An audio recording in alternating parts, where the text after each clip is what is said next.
Prawn gravy எப்படி பண்ணுறதுன்னு பார்க்கலாமா? எண்ணெய் சூடானதும் பட்டை, சோம்பு, அன்னாச்சி பூ போட்டுக்கோங்க. பெரிய வெங்காயம், பூண்டு கொஞ்சம் நல்லாவே சேர்த்துக்கணும். உப்பு போட்டு நல்லா வதங்கினதுக்கப்புறம் அரைச்சி வச்ச தக்காளி எடுத்து போட்டுக்கலாம். அது நல்லா வதங்கினதுக்கப்புறம் மல்லிப்பொடி, மிளகாய் பொடி, கரம் மசாலா பொடி, மஞ்சள் பொடி போட்டு நல்ல வாசனை போகிற வரைக்கும் வதக்கணும்.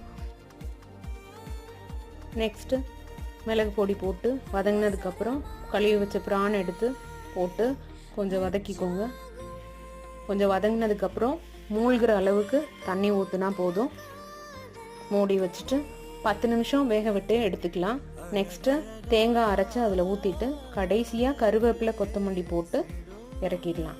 ரொம்ப நேரம் வேக விட்டால் ரப்பர் மாதிரி ஆகிடும். அதனால் 10 நிமிஷத்தில் எடுத்துருங்க. Prawn gravy ready.